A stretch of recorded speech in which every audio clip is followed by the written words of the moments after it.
Muy buenas tardes a todos. El día de hoy vamos a empezar con la tercera videoconferencia del Comité Permanente de Evaluación y Desarrollo Científico CPDEC de la Asociación Científica de Estudiantes de Medicina ACEMED-UPTC, dictada por el oficial local de Evaluación y Desarrollo Científico, quien les habla, Felipe Serrano Torres. Entonces, en la tercera videoconferencia vamos a darle paso de tipo de artículos y diseños científicos. Como ya saben, este es un video pregrabado. En un principio se hacían online en vivo, pero ahora solamente se va a subir el video a un tiempo determinado y se van a esperar las preguntas que van a ser respondidas durante ese tiempo que esté activo el video en YouTube. Tras lo cual el video se cierra y se toma lista de los que entraron y luego se vuelve a subir nuevamente el video a YouTube para que esté disponible para todos. Entonces vamos a hablar de las generalidades, la mejor evidencia científica, los grados y niveles de evidencia científica. La mejor evidencia científica, ustedes ya habrán escuchado que desde siempre han sido los metaanálisis, es lo que siempre nos han dicho, pero hay que tener en cuenta que la evidencia científica va a depender mucho sobre lo que se esté buscando y sobre lo que se quiere conseguir. Entonces, si usted lo que está haciendo una pregunta de investigación referente al diagnóstico, usted quiere saber qué o cuál otro método es mejor como diagnóstico para X o Y enfermedad, en ese caso la evidencia va a variar. Digamos que va a ser un mayor nivel de evidencia, buscar estudios transversales analíticos para mirar el diagnóstico de X o Y enfermedad. Para pronóstico, lo más importante van a ser los cohortes, y ya para el tratamiento, por ejemplo, van a ser los ensayos clínicos controlados aleatorizados y los metaanálisis de ensayos clínicos controlados aleatorizados, que es la mayor evidencia científica en cuanto al tratamiento de alguna enfermedad o un nuevo medicamento. Entonces, esto va a depender mucho de lo que se quiera buscar. No significa que para diagnóstico no podamos buscar otro tipo de evidencia científica. Claro que sí podemos hacerlo. Pero digamos que lo que nos va a ayudar más van a ser los estudios transversales, y eso es a lo que más le vamos a creer en cuanto a diagnóstico, por ejemplo. Ya cuando vamos, por ejemplo, aquellos que se encuentran en prácticas clínicas, saben que las guías de práctica clínica son una recopilación para X o Y enfermedad súper importante y que nos va a resumir absolutamente todo lo que hay que saber acerca de esa enfermedad, y son pues guías que se van actualizando por X o Y institución nacional o internacional y que por lo general van a tratar de contener en lo mayor posible una gran recopilación de los datos acerca de esa enfermedad con el fin de brindar la mejor evidencia científica actual referente a ese tema. Entonces tenemos los niveles de evidencia y los grados de recomendación, donde vamos a tener que los grados de recomendación van a depender también de los niveles de evidencia. Entonces, ¿cuándo se recomienda X o Y cosas? Se recomiendan según el nivel de evidencia. Entonces, un grado de recomendación se acepta por lo general hasta el grado C. De ahí para abajo, digamos que ya no se recomiendan, y antes, por lo contrario, se desaconsejan. Entonces, el grado de recomendación A, hay una guía de práctica clínica que está afirmando que el diagnóstico de tal patología se realiza, con ecografía transvaginal. Entonces, dice que es un grado de recomendación A. Es extremadamente recomendable, y esto se debe a que tiene una buena evidencia, un buen nivel de evidencia de que la medida es eficaz y los beneficios superan ampliamente a los perjuicios. O sea, si usted realiza este procedimiento, los beneficios van a ser mayor al nivel de perjuicios que puede llegar a obtener por dicho procedimiento. Y esto se sustenta con un nivel de evidencia que por lo general puede ser 1 o 2, 1, donde el 1, por ejemplo, el nivel de evidencia va a depender de la característica de los tipos de estudios de donde se sacó dicha información para poder afirmar con un grado de recomendación A que la ecografía transvaginal es preferible ante todo para el diagnóstico de X patología. ¿Sí? Entonces, si yo digo que es un grado de recomendación A, es porque quiere decir que mi nivel de evidencia, yo saqué al menos un ensayo clínico controlado y aleatorizado diseñado de forma apropiada, me está diciendo a mí que esa ecografía transvaginal es la que me va a diagnosticar dicha cosa, o el tratamiento. Es mejor este tratamiento que este otro con un nivel de evidencia 1, con un grado de recomendación A. ¿Listo? Entonces eso va a depender. Por ejemplo, el nivel de evidencia 1, al menos un ensayo clínico controlado aleatorizado. El 2.1, ensayos clínicos controlados bien diseñados, pero no necesariamente aleatorizados. 2.2, estudios de cohortes o de casos y controles bien diseñados, preferentemente multicéntricos. El 2.3, múltiples series comparadas con el tiempo, con o sin intervención, y resultados sorprendentes en experiencias no controladas. Y el último grado, el nivel de evidencia, es el 3, opiniones basadas en experiencias clínicas, estudios descriptivos, observaciones clínicas o informes de comités de expertos. Esto como manera de darles a entender a generalmente los niveles van a variar según el tipo de artículo que se esté leyendo y según pues si la guía de práctica clínica nos dice que es un nivel de evidencia 3, pues no debemos creer mucho sobre esa recomendación que se está dando. Entonces, ya con esto entendido, aquí les tengo un ejemplo. Si ven, aquí están los grados de recomendación A, B, C o D y el nivel de evidencia 1A, 1B para el grado de recomendación A, 2A, 2B para el grado de recomendación B, y ahí vamos mirando. Por ejemplo, ensayo clínico controlado con homogeneidad y metaanálisis de ensayo clínico controlado aleatorizado, ensayo clínico controlado individuales con intervalo de confianza estrecho, y ahí vamos disminuyendo. Por ejemplo, en un grado de recomendación C, series de casos, estudios de cohortes y casos y controles de mala calidad. Entonces aquí ya no podemos pues como tal estar diciendo ok, sí, hagámosle caso a esa afirmación con un grado de recomendación C, pues se le puede hacer caso si nosotros lo vemos importante hacerlo, pero digamos que no se recomienda del todo y por lo tanto tampoco es necesario. La mejor evidencia en cuanto a guías de práctica clínica podemos sacarla. Yo siempre he recomendado la National Guideline Clearinghouse, que pues es una página muy buena donde se coloca pues diferentes guías de práctica clínica a nivel nacional e internacional, y bueno, aquí la podemos encontrar, siempre están en inglés y yo las recomiendo. Aquí he sacado muy buenas guías de práctica clínica para todos aquellos que las necesiten.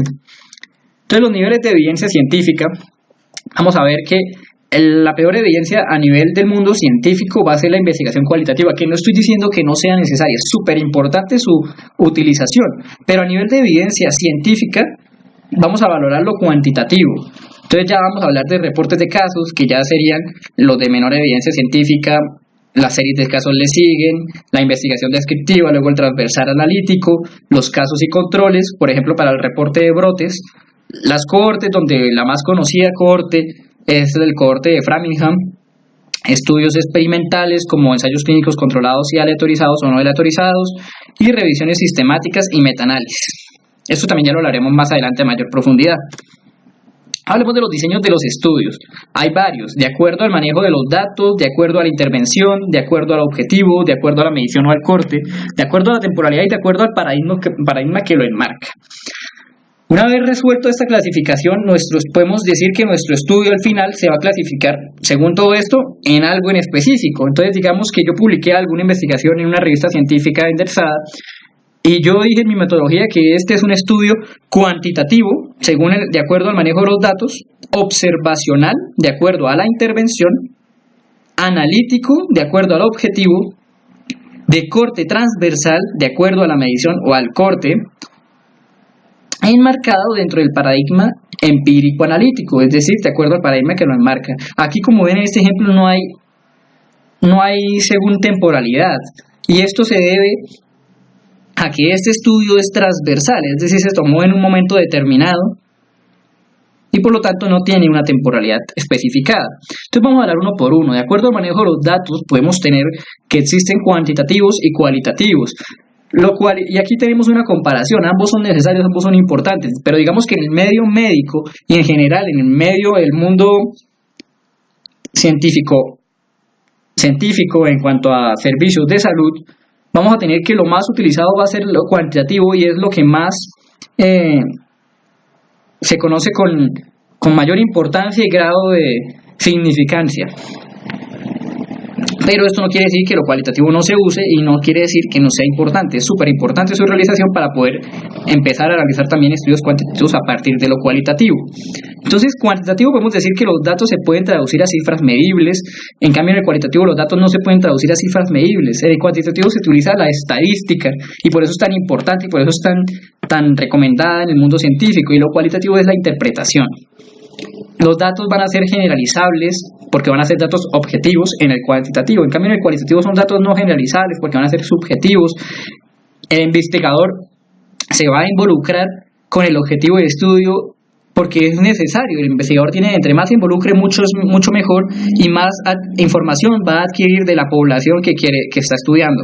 En cambio, en el cuantitativo, el investigador va a ser completamente ajeno al objeto de estudio con el fin de no intervenir, con el fin de no modificar al objeto de estudio. Entonces, entre menos se encuentre cerca del objeto de estudio, mucho mejor. Y el instrumento en el cuantitativo, por ejemplo, van a ser encuestas cerradas, de sí, no, tal vez, opción múltiple. Inclusive van a haber algunas encuestas abiertas, pero por lo general cuando se pasan al programa estadístico, cuando se tabulan y demás, se convierten en cuantitativas de sí, no y demás.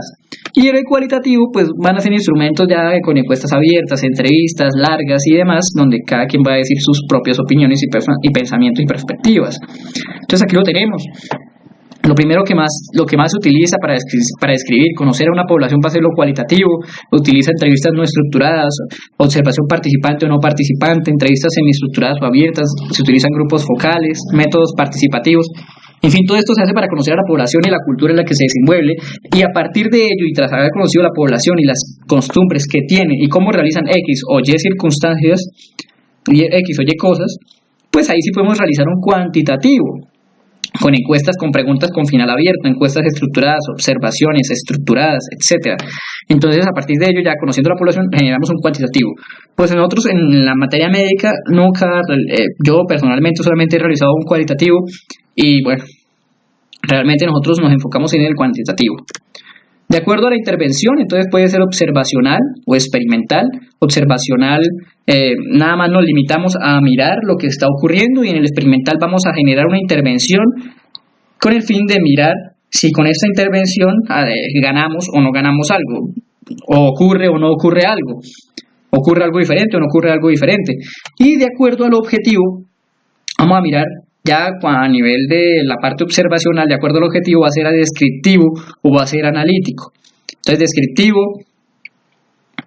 ya lo hablaremos mejor. Descriptivo, pues va a ser que básicamente se trata solo y únicamente de describir las características sociodemográficas o de interés de una población que estemos estudiando. No vamos a generar estadísticos de asociación, no vamos a hacer inferencia, no vamos a analizar nada, vamos a describir como tal esa población que estamos estudiando y que es de nuestro interés. Entonces, en estos descriptivos que hacemos, podemos colocar la media de la edad, cuántos participantes hay, podemos decir cuál fue el género predominante, quiénes tienen X o Y enfermedad que estamos evaluando. Digamos, voy a ponerles a partir de ahora en todos los ejemplos síndrome de Burnout. ¿Quiénes tienen X? ¿Quiénes tienen síndrome de Burnout? ¿Quiénes no? Pero no vamos a inferir que lo más probable es que esa persona tenga burnout debido a que se ha visto que se ha encontrado una asociación con ideación suicida.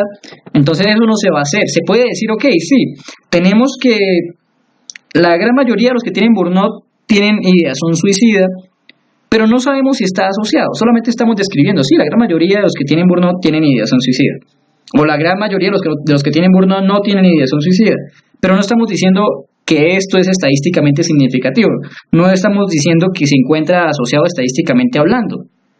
Podemos decir que, ok, se puede observar que hay como una mayor frecuencia de personas con burnout y ideación suicida al tiempo, pero no podemos decir que se encuentren asociados, porque no estamos generando inferencia y no se están generando estadísticos importantes para realizar dicha inferencia. Ya en el analítico, pues vamos a generar una parte descriptiva y una parte analítica, donde la parte analítica vamos a realizar la inferencia que no realizamos en el descriptivo, y es básicamente asociar variables, es decir, burnout asociado a depresión, burnout asociado a baja autoimagen. Entonces aquí si vamos a generar una estadística de asociación, vamos a generar P, R o R. Entonces es importante, intervalos de confianza, chi cuadrado, exata de Fisher, todo esto nos va a servir para generar estadísticas de asociación. Y a partir de allí vamos a decir, ok, sí, definitivamente el burnout se ha visto que se encuentra asociado con el aumento de los años de aquellos que estudian medicina. Digamos que a medida que van aumentando el año de la carrera, más burnout tienen. Y se ha visto asociado con un chi cuadrado de 0.0001. Entonces esto quiere decir que es estadísticamente significativo su asociación, y ahí sí podemos decir claramente que sí se encuentra asociado. El descriptivo hay que aclarar que por lo general se recomienda para estudios piloto. Y digamos que si es una población de la que uno nunca ha tenido conocimiento en la literatura, o es un estudio que nunca se ha realizado, una variable que nunca se ha tenido en cuenta en ningún estudio hasta el momento, por lo general lo primero que vamos a hacer es un estudio descriptivo, y a partir de ese estudio descriptivo ya podemos generar otros estudios más analíticos. Digamos que el estudio descriptivo nos va a describir la población, nos va a dar una muestra de lo que es la población, y a partir de allí pues podemos generar estudios analíticos. Entonces lo primero que se recomienda son estudios descriptivos de acuerdo a la medición o al corte. Entonces vamos a tener los transversales o los longitudinales. Transversales que se miden en un solo momento, digamos una encuesta, yo les paso una encuesta y ya nunca más les vuelvo a pasar otra encuesta en ningún momento, solamente se realizó una medición en el tiempo. En el longitudinal yo les puedo pasar una encuesta, por ejemplo, y luego, no sé, a los 2 meses les vuelvo a pasar la misma encuesta, o hubo otra encuesta relacionada. Entonces ahí ya estamos hablando de que es longitudinal, de que va con el tiempo, de que son 2 o más momentos en los que se realizaron la medición. Entonces pueden ser prospectivos o retrospectivos, prospectivos hacia adelante, retrospectivos hacia atrás. Es decir, se toman datos prospectivos cuando se habla de datos que uno está tomando en el tiempo hacia futuro. Yo tomo algo ahorita, luego a los 2 meses otro, luego a los 2 meses otro, y así. Si es retrospectivo es que los datos por lo general ya fueron tomados y se cogen bases de datos, historias clínicas y demás, y a partir de allí se genera un longitudinal retrospectivo. Y de acuerdo a la temporalidad, bueno, lo que les comentaba, de acuerdo a la temporalidad, si es longitudinal, entonces se va a clasificar de acuerdo a la temporalidad, retrospectivo, prospectivo. Si es transversal, no va a tener temporalidad, porque se va a tomar solamente en un periodo del tiempo. Y aquí tenemos un resumen de ello. ¿Existe intervención? No, sí. Si existe intervención es que es un experimental. Si no existe intervención es un observacional. Y vamos a irnos por la rama del observacional por ahora. ¿Existe un grupo de comparación? No, sí. Si no, es un descriptivo, puede ser un caso clínico, una serie de casos, o los estudios transversales tan propiamente utilizados y que son los más sacados a nivel de la literatura científica. Sí tiene un grupo de comparaciones, que es un analítico. Y aquí vamos a hablar ya cuál es el tipo de muestreo. Entonces vamos a tener que si es por enfermedad van a ser estudios de casos y controles, si es por exposición estudios de cohortes. Y en los analíticos también vamos a incluir los transversales analíticos, que si bien van a tener una parte descriptiva, también van a tener una parte analítica. Ahora, sí tenemos una intervención, entonces son experimentales. Y aquí en la parte experimental vamos a hablar, ¿existe una asignación aleatoria y un grupo de comparación? No. Entonces, si no existe una asignación aleatoria, son ensayos clínicos no controlados. Y también están los estudios cuasi experimentales. Ahora, si existe esto, entonces hablamos de ensayos clínicos aleatorizados y controlados, que son los de mayor evidencia científica antes de los metaanálisis. Listo.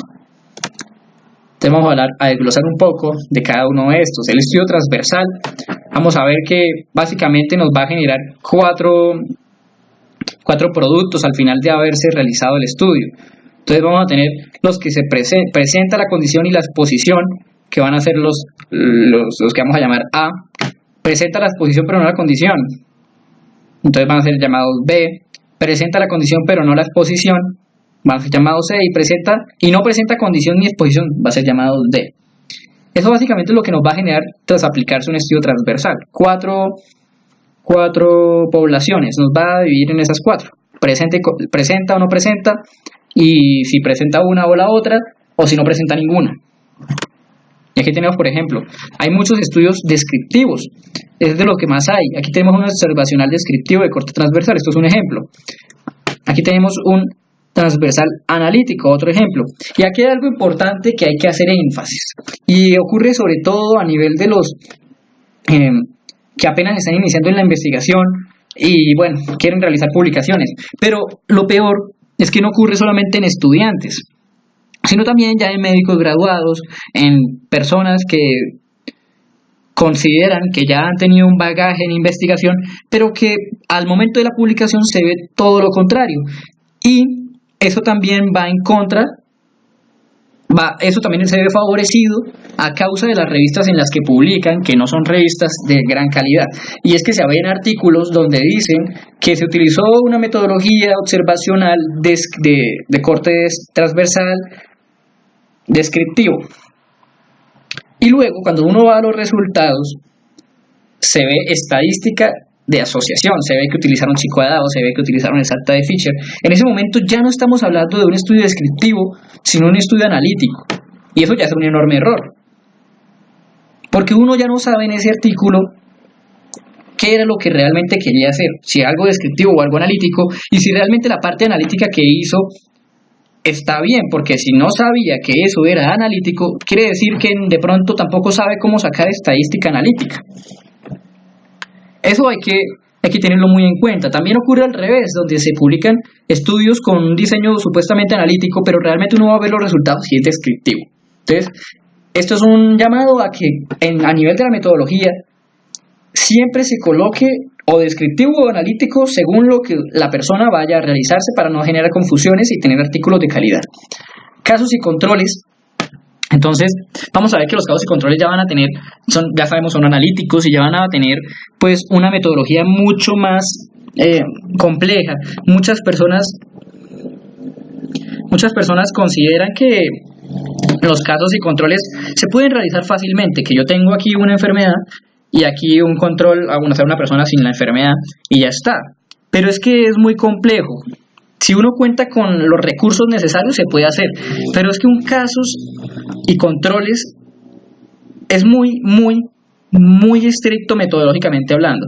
Uno no puede decir que una persona es un caso solamente porque así se dice en la historia clínica. No, uno debe coger a esa persona que uno va a meter en el grupo de los casos y realizarle el diagnóstico debido para este estudio. Entonces, digamos, quiere hipertensos, que serían los casos, contra controles, que serían no hipertensos, listo.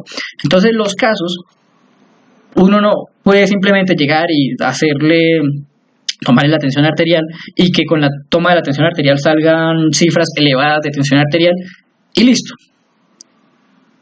Y decir ya tiene hipertensión. No, se debe realizar todo el proceso para el diagnóstico de la hipertensión arterial tal como se evidencia en la literatura científica internacional.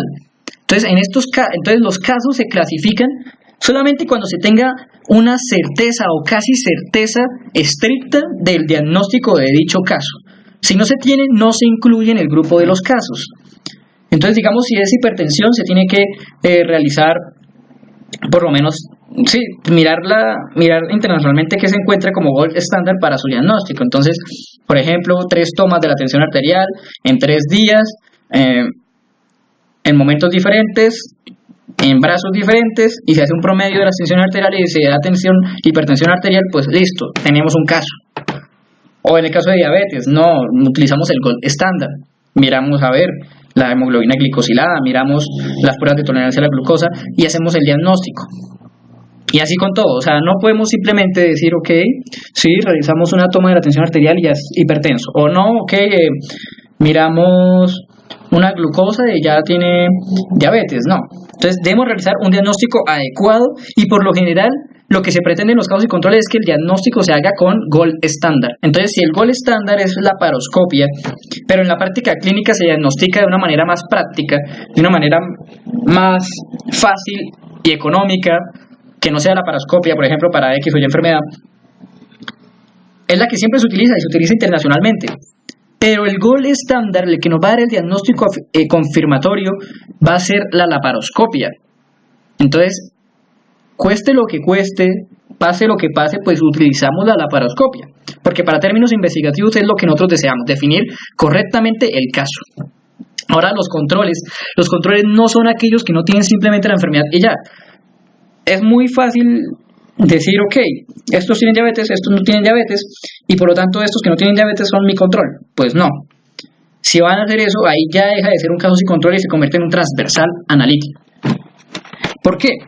Porque cuando se habla de controles, vamos a decir que la población debe ser similar o casi idéntica a la de los casos, con la única excepción de que pues los controles no van a tener la característica que estamos aquí observando, que sería en este caso, digamos, la diabetes.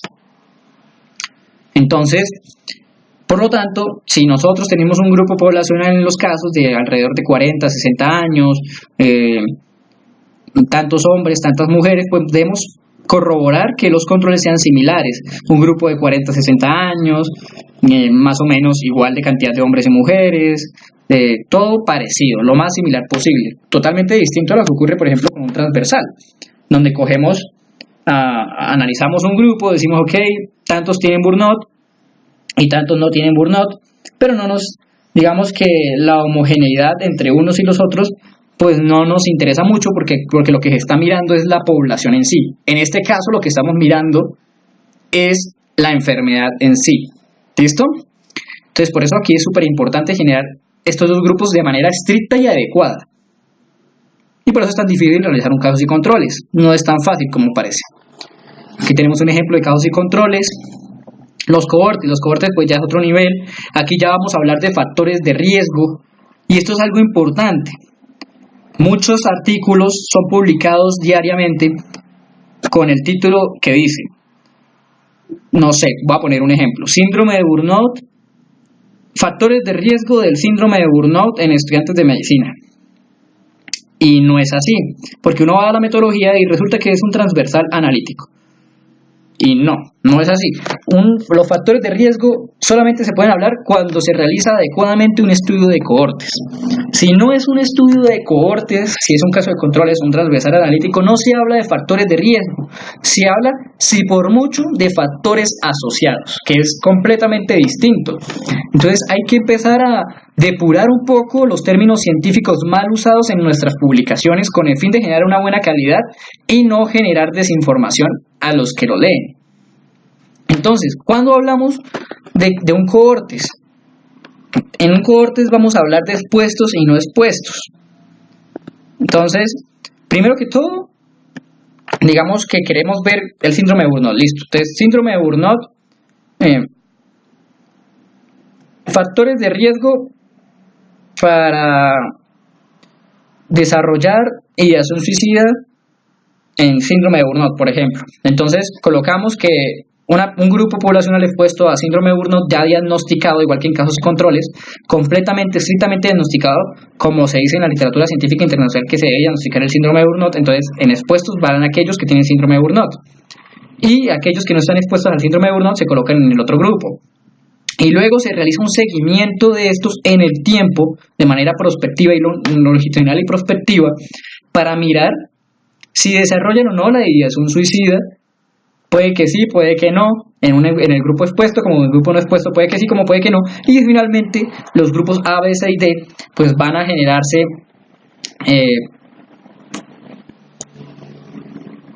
las relaciones entre ellos con el fin de generar el resultado final, que es un RR o un OR, en este caso sería un RR. Y hay que tener en cuenta, pues, que aquí si hablamos ya de factor de riesgo, sí, el síndrome de burnout es un factor de riesgo declarado de el desarrollo de ideación suicida en estudiantes de medicina, de tal grupo, etc. Entonces, aquí ya lo tenemos, es la diferencia. Aquí tenemos un ejemplo de una cohortes. Acuérdense que la cohortes mayormente conocida a nivel mundial es la cohortes de Framingham. Y bueno, tenemos los ensayos clínicos controlados aleatorizados, que son muy comunes, muy similares en su estructura a los cohortes. A la diferencia grande aquí es que hay intervención. Uno escoge la intervención. En los cohortes no hay intervención. Uno observa a partir de un grupo expuesto y no expuesto a determinadas circunstancias. En cambio, en el ensayo clínico controlado aleatorizado, nosotros vamos a crear esas circunstancias, vamos a hacer la intervención. Entonces, por ejemplo, en el expuesto, vamos a tener personas con riesgo de síndrome de burnout y queremos ver cómo disminuir ese síndrome de burnout en estudiantes de medicina de la Facultad de Ciencias de la Salud de la UPTC.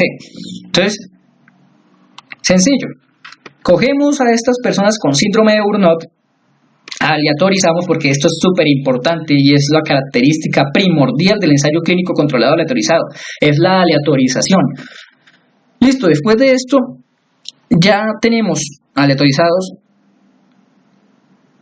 tanto un grupo de expuestos, aleatorizados, quienes van a pertenecer a un grupo de expuestos y quienes van a pertenecer a un grupo de no expuestos, ambos con burnout, por ejemplo. Entonces, al grupo de expuestos con burnout les voy a dar charlas sobre calidad de vida, cómo disminuir el estrés, y etcétera. Y a los grupos de no expuestos solamente voy a mandarles videos, mandarles links, repartirles hojitas con explicaciones y ya no más. Pero no va, y a ambos grupos les voy a realizar un seguimiento. Y a partir de ello, pues mirar si en el grupo que yo les hice charlas constantemente, como que participa más con ellos, desarrollaron menos síndrome de burnout o más síndrome de burnout, y en el grupo de no expuestos también lo mismo. Y esto es súper importante, porque aquí ya estoy generando una intervención. Mi intervención son las charlas y las hojas que les estoy dando, los videos y demás. Aquí estoy interviniendo a la población, estoy haciendo un cambio en la población, y eso es lo que estoy examinando. No estoy examinando la población en sí, estoy examinando mi intervención frente a otra intervención menos, digamos, una intervención que es convencional y que yo quiero implementar una nueva y quiero ver qué tal funciona en esa población, o para mirar pues un grupo que no tenga intervención, que nunca se le ha realizado una intervención y que ahora yo tengo una intervención pues completamente nueva para ese grupo. Entonces miro también aquí con ensayos clínicos controlados aleatorizados y miro cómo se desenvuelve dicha intervención en dicho grupo y listo, no es más. La aleatorización aquí, como les decía, es súper importante, porque lo que más se busca es generar homogeneidad en las poblaciones, tanto de expuestos como no de expuestos. Totalmente diferente a lo que ocurre en un transversal, en un observacional, donde se desea mirar la población en sí. En cambio aquí lo que se desea es mirar la intervención en sí. Y es necesario que haya la mayor homogeneidad posible, y eso es lo que nos garantiza la aleatorización. Nos garantiza que haya en el grupo de no expuestos casi que la misma cantidad de hombres como de mujeres que en el grupo de no expuestos. Ahora, si en un grupo, tanto de expuestos como no expuestos, hay mayores mujeres que hombres, en comparación con el grupo de, por ejemplo, en el grupo de expuestos hay mayor predominancia de mujeres, en comparación con el grupo de no expuestos, que hay mayor predominancia de hombres. Si se realizó debidamente la aleatorización, ya no se cambia, se deja así, no importa que no sea homogéneo, porque es que así lo quiso la aleatorización, así lo quiso el azar, y así se deja. Entonces es importante realizar la aleatorización, y eso es lo que se diferencia, básicamente, además de la intervención en los cohortes. Listo. Ahora, para finalizar los tipos de diseños de estudios, vamos a tener que ser también, acuérdense, de acuerdo a la medición o al corte. Pueden ser empírico analítico, histórico hermenéutico, investigación acción participativa. El que más utilizamos a nivel cuantitativo en el siglo XXI en la investigación científico-médica es el empírico analítico, que es de positivismo, sentidos, estadística. Se mira toda la parte. Sí, se mira la población, la parte empírica, se mira realmente cómo funciona una población y se saca estadística a partir de ello.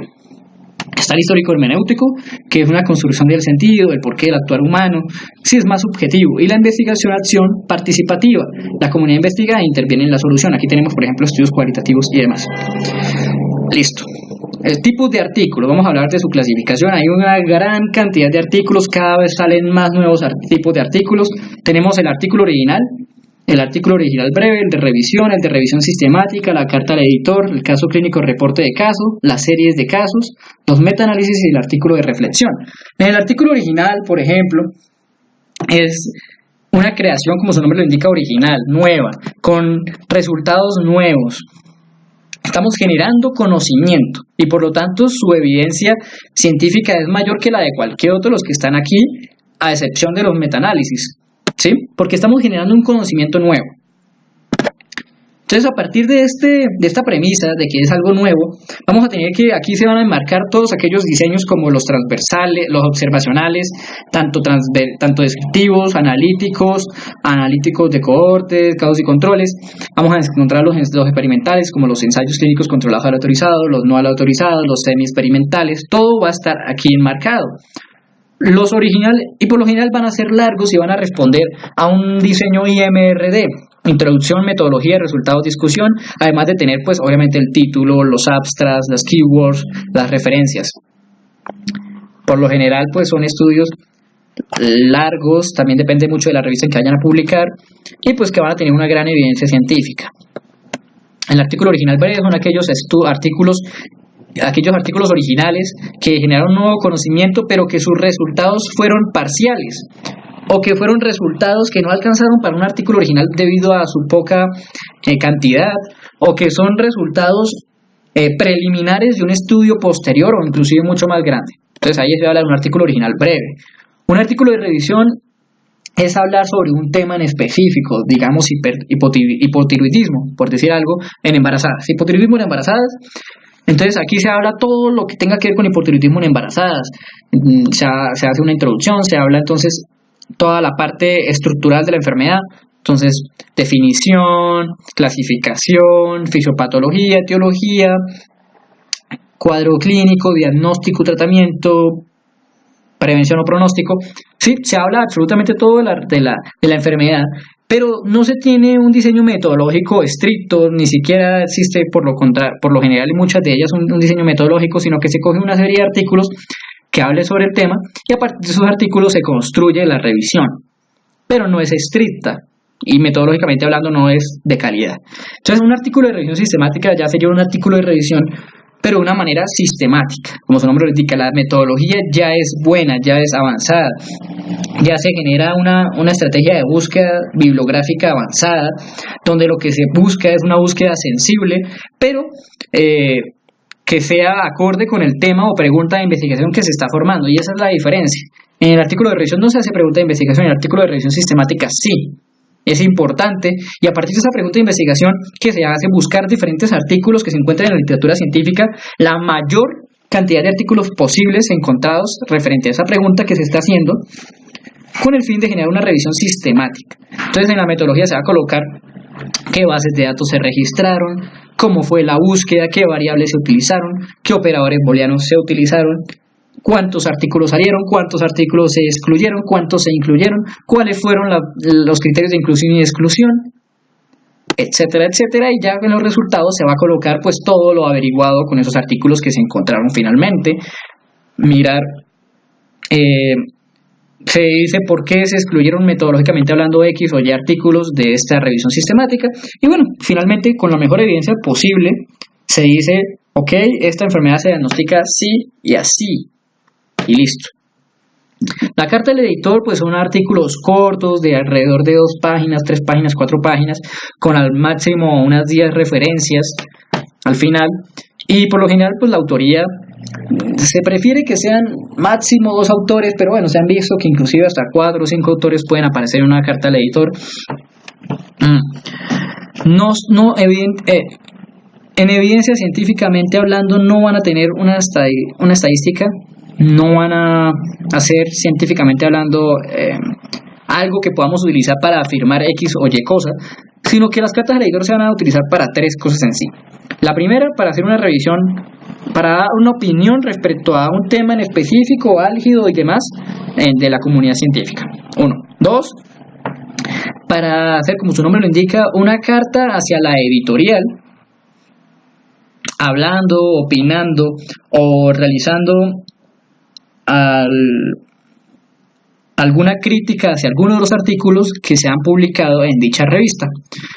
Y también se pueden generar en las cartas editor, que sería la tercera función, es unos pequeños resultados que no alcanzan ni para artículo original breve y que se quieren reportar y se quieren hablar sobre un tema en específico de interés.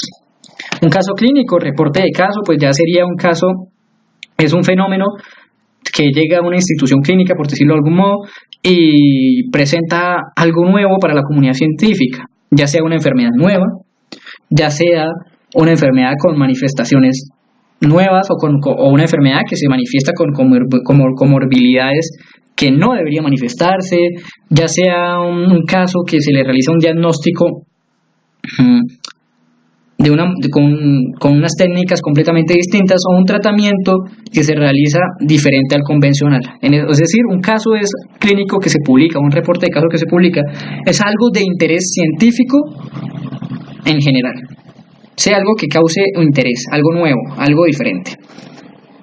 Las series de casos ya van a ser múltiples casos clínicos de algún tema interesante. Los metaanálisis ya van a ser de dos tipos. Pueden ser metaanálisis que reúnan únicamente estudios de cohortes, o metaanálisis que reúnan únicamente estudios de ensayos clínicos controlados aleatorizados, donde estos obviamente son los de mayor evidencia y rigor científico. Entonces, los metaanálisis que van a ser